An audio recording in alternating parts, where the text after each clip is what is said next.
Look at a map of Yemen from December the 1st, 2025, and you'll find that it's gone horribly out of date. Over the course of the last 2 weeks, a separatist organization called the Southern Transitional Council has carried out a lightning offensive, taking over Yemen's oil fields, its entire southern coastline, and the vast majority of its overall territory. Their objective is to build a new sovereign state, to take over the territory that was once made up of Cold War-era communist state of South Yemen, and to remake it in their own image. Yemen's internationally recognized government has been powerless to resist, and although the country's Houthi rebels haven't yet gotten heavily involved in the fighting, it's clear that their leaders understand that their situation has changed very quickly. Now, most of the time, when an upstart bunch of rebels takes over a patch of territory and claims that they're forming a new nation, the vast majority of the world tends to either regard them as a new security threat or to simply treat them with disdain. After all, we live in a world where all land is accounted for except that little patch of land between Egypt and Sudan that both nations insist they don't want. The world is not a welcoming place to new nations, and only 3 new countries have gained sovereignty since the turn of the 21st century: Timor-Leste, Montenegro, and most recently, South Sudan. But right now, world nations are giving stronger and stronger indications that this time it might be different, and Yemen's rising rebel faction is working to prove that it's not just another upstart, but a genuine global partner. When Yemen's Southern Transitional Council, or STC, started their offensive on the 2nd of December, they weren't expected to achieve even a fraction of the success that they did. Prior to the start of this month, Yemen was neatly divided into thirds between a trio of landholding governments that each appeared to be roughly as strong as the others. The STC controlled a large part of Yemen's south, leaning on the support of a high-powered fighting faction called the Hadrami Elite Forces, and enjoying the international support of the United Arab Emirates. The internationally recognized Republic of Yemen controlled most of the country's eastern inland region, including its lucrative oil fields, and was supported by Saudi Arabia, which also supported a network of allied tribal groups that generally operated in alignment with the Republic. Finally, there's the Houthi rebel organization currently in command of Yemen's western coastline on the Red Sea, as well as the most densely populated parts of Yemen overall. The Houthis are backed by the nation of Iran, which treats them as a proxy force similar to Hamas or Hezbollah. Now, we've already explored the details of the STC's lightning offensive in another recent episode, so do go check that episode out after this one if you'd like to learn more. But for now, suffice it to say that the STC just shocked the world and demonstrated a far greater ability to challenge the Saudi-backed Republic of Yemen than the world had previously realized.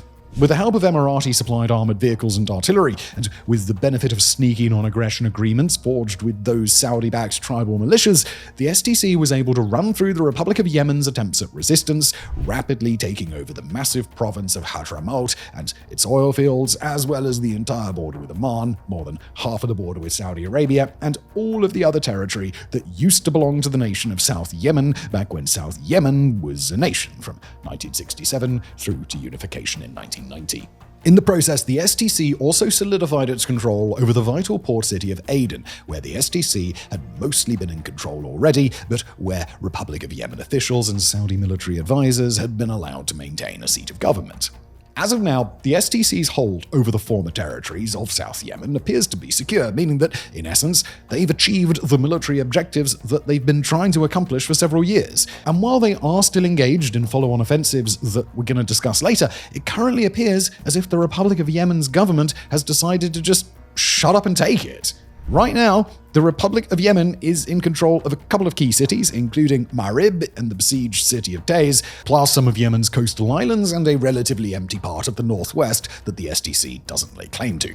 The Republic of Yemen's main backer, Saudi Arabia, doesn't appear to be trying to reclaim any of its standing against the UAE, with which it's been engaged in a quiet proxy contest in Yemen for years. Instead, Riyadh appears to have accepted that it's lost this round and is now trying to mitigate any damage. Republic of Yemen officials have now been resettled, those Saudi-backed militias have entered into longer-lasting non-aggression arrangements with the STC, and the Saudis and the Emiratis are on the ground in Yemen working jointly to ensure that there's no further trouble in the areas that the STC controls.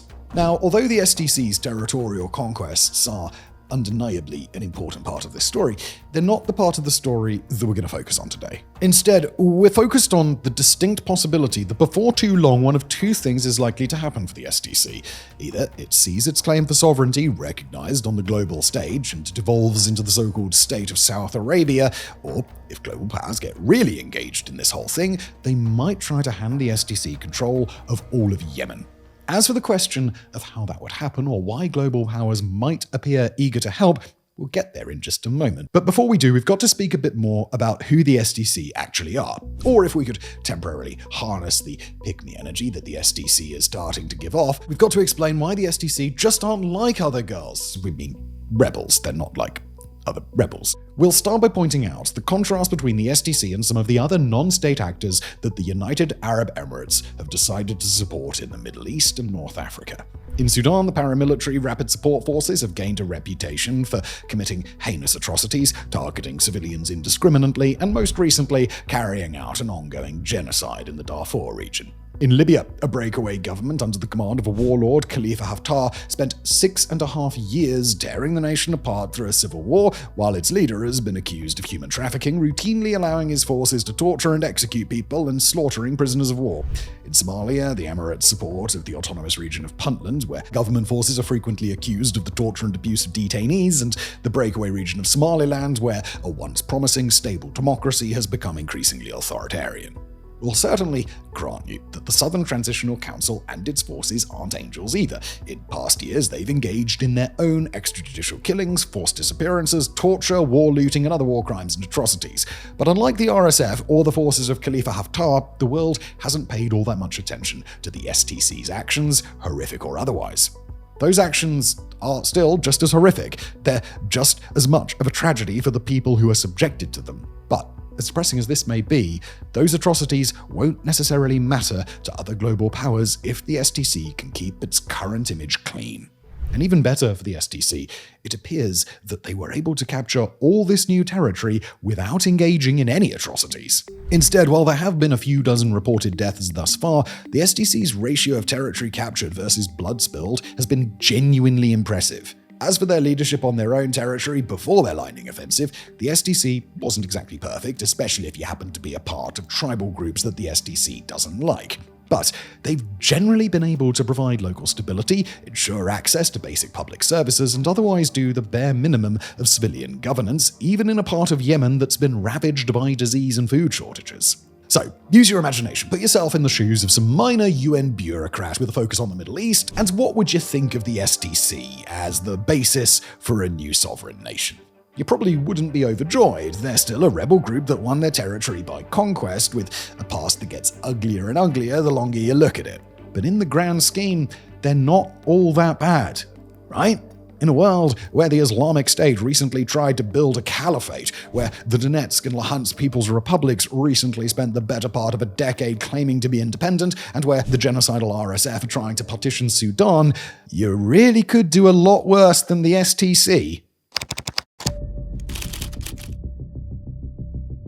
Of course, solidifying a sovereignty claim is a lot more complex than getting a lukewarm "that'll do" from a few UN pencil pushers. Otherwise, places like Somaliland or Kurdistan probably would have become nations a long time ago. But over the past few weeks, it's become clear that the STC are far from naive about what a push for sovereignty will require, and they're clearly willing to play the game, diplomatically speaking, in order to make it happen.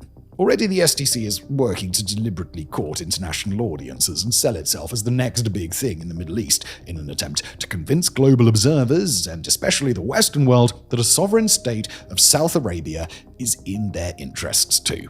The crux of their argument centers on the Houthi rebels, arguably still the most powerful faction in Yemen, but a faction that practically nobody in the world besides Iran would like to be dealing with. From the shared point of view of quite a few world nations, the Houthis aren't just a land-holding rebel group. They've made themselves into a goddamn menace, and they've seemed to revel in doing so. They've launched dozens of drone and missile attacks on shipping vessels in the economically vital Red Sea, sinking several of their targets and making the wider Red Sea practically unusable. They've intermittently attacked Israel from long range, which never leads anywhere good, and just as important, they've been surprisingly difficult to deal with.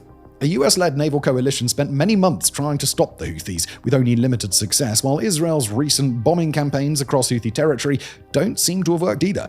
Back in the late 2010s, a Saudi-led military coalition practically got chased out of Yemen after it learned just how much of a pain in the arse the Houthis can be. Of course, if the international community was having that hard of a time with the Houthis, we trust that you can guess what the internationally backed Republic of Yemen was able to achieve. At a time when the international community would have loved to rely on a competent fighting force to counterbalance the Houthis, they were left severely underwhelmed. But the Republic of Yemen's failure is the STC's opportunity, and the STC seems to know it. Even before they were done with their conquest of former South Yemeni territory, the STC's leaders were publicly claiming that their true target was Yemen's Houthi-occupied capital, the city of Sana'a. To be clear, that has never been a major strategic objective for the STC until now. Their focus has been entirely on capturing the lands that they'd like to turn into the state of South Arabia. But now, the STC are singing a different tune, and they're backing up their new claims with action. Instead of simply stopping their conquest once they'd secured the lands of the former South Yemen, the STC have kept their momentum rolling. Or to be more specific, they've launched Operation Decisive, which they describe as an anti-terrorism campaign in the province of Abyan. Now, to be clear, Operation Decisive doesn't target the Houthis. It targets a network of al-Qaeda cells in the area that have long used Yemen as their base of operations. But the message is clear. If you give the STC the land it wants, and the latitude to act as it sees fit, then what the STC does next is counterterrorism. Even better, the STC is likely to root out those al-Qaeda cells successfully and potentially on a short timeline, meaning that as soon as the STC got within range of a global terror threat, they dealt with it. No questions asked. Notably, the move did seem to make the Republic of Yemen very nervous, and its leaders publicly condemned the STC, while their international backer, Saudi Arabia, insisted that Abyan should remain free of conflict. But, like the STC's takeover of the rest of its new territory, Saudi Arabia could have done something to stop this offensive, and thus far, it has very conspicuously declined to do so. Now, would the STC actually turn and fight a full-scale war against the Houthi rebels? Well, there's probably a bit of nuance in that answer. After all, we could certainly see a rebel leader telling, say, the nations of NATO, recognize my new nation and give me tanks and fighter jets, and I'll fight a war against whoever you want. But in its current state, the STC would probably struggle greatly in an offensive war against the Houthis. While the Houthis have taken a good deal of territory inside Yemen, they're especially effective when fighting on defense, using all sorts of innovative and unconventional tactics paired with old-school booby traps and new-school drones. Granted, the inverse is also true. The Houthis are unlikely to have much success in an offensive war against the STC. In practice, it's possible that neither side actually wants this fight. The Houthis would rather take out what's left of the Republic of Yemen and allow the STC to declare statehood so that the Houthis have a sole claim to what's left, whereas the STC, before this new campaign for support, has always been consistent about its focus, the state of South Arabia, and nothing more.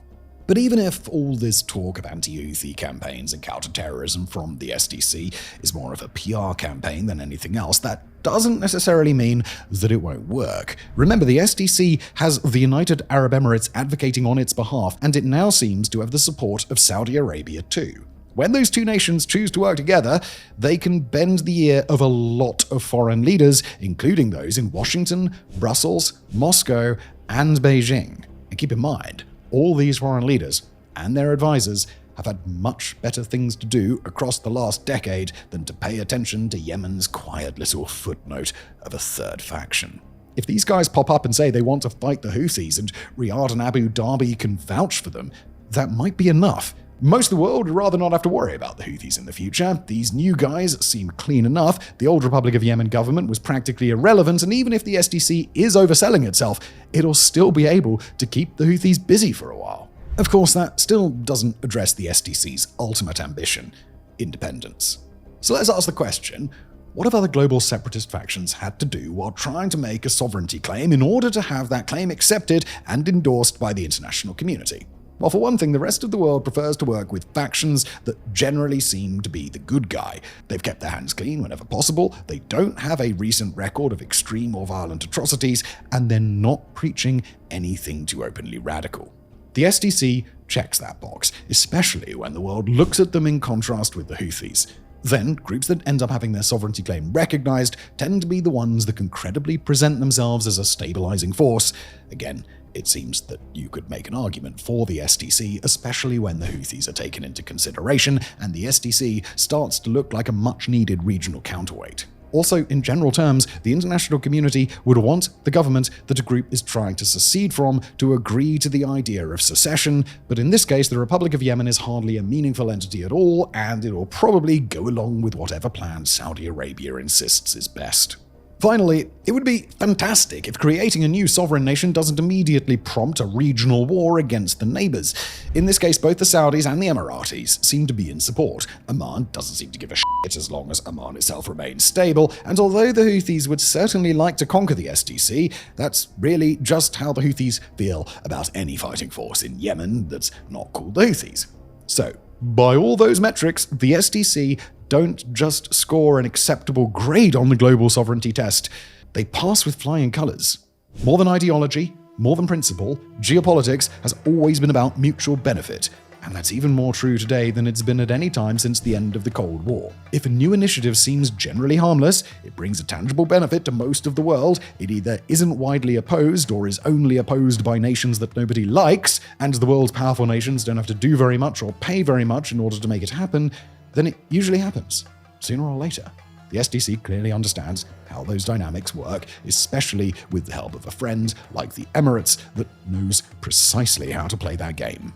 The STC, as most of the world currently understands it, has the fighting potential and the backbone to fight the Houthis. They're generally unobjectionable. They've got the support of regional partners, and if they're willing to jump through all the hoops, then they don't give off the vibe of being someone the world would really regret granting sovereignty. Plus, from those other nations' perspective, Yemen is a failed state anyway, and the STC seems to be more trustworthy than the Houthis and more competent than Yemen's current internationally recognized government. So, why not give them a shot? Thank you for watching.